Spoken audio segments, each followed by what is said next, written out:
So economic substance rules have made the offshore landscape a bit more costly and a bit more complicated. And what does that entail?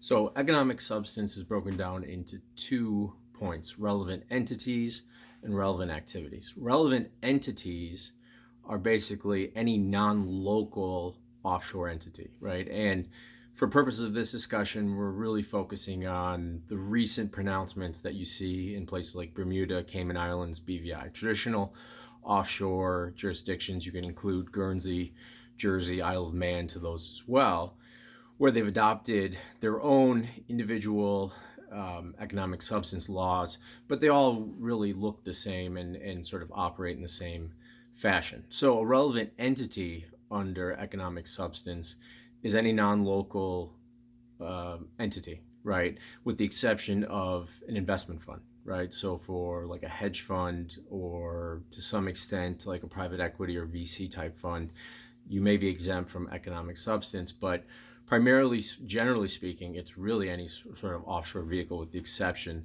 of hedge funds.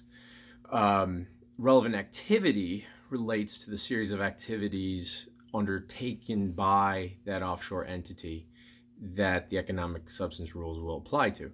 So that includes banking, insurance, fund management, not the fund itself, holding companies, intellectual property holding companies, and the like. So it's a very broad scope of activities that are covered by economic substance.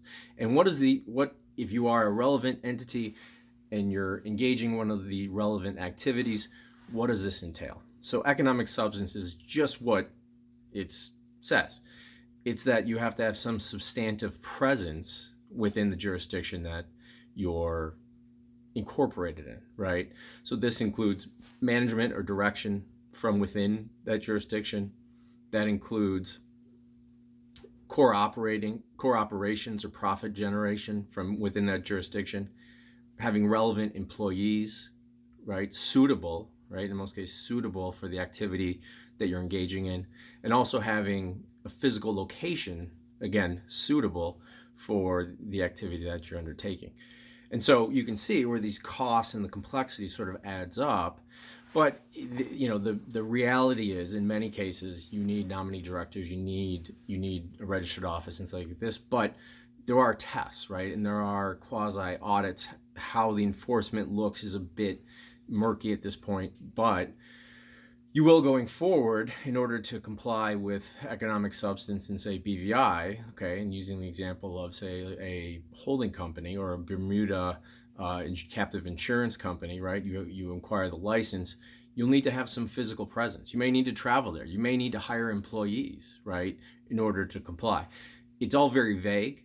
It's all very objective in terms of how many employees does that require? How large does your office space have to be? But it's also very notable in terms of the incorporation decision and whether you're going to go with a jurisdiction that has adopted these economic substance regulations versus one that has not. So like Cook Islands, for instance, has not. Is that now more favorable than, say, a Vanuatu, which is coming on board with economic substance? And from a licensing standpoint, right, whether it's a crypto license, insurance license, securities license, Forex, whatever the case may be, right, those licenses, the licenses that are, in my world at least, bona fide and have, portray some degree of stability and confidence and from a consumer perspective, customer perspective, those are all in nations that have adopted economic substance. So it's something that you're going to have to deal with, whether you like it or not. But there's cost-effective means of doing it, and you really need someone who's been on the ground there, right? Or yourself need to go there and be on the ground. It's not always the worst thing to go to the BVIs, especially if it's Chicago in the winter. But you need to actually partake and understand that in addition to your license fees, your normal incorporation fees, your normal incorporation requirements of annual reporting, things like that, you have to maintain this local presence, right? I mean, economic substance is really just a trumped up name for having a local presence, which can be solved in many cases with as simple as hosting servers, right? I mean, if you think of Guernsey, Isle of Man, what license are really getting there? Gaming, right? Host your gaming servers there. So there's a myriad of ways that you can meet and exceed the economic substance requirements. Just a matter of sort of tailoring that to the operation that you're seeking to run in that offshore jurisdiction. So obviously, if you have any questions, be sure to hit me up, Adam at AdamTracy, TRACY.io. I'm happy to speak with you and answer any questions you may have. Until next time.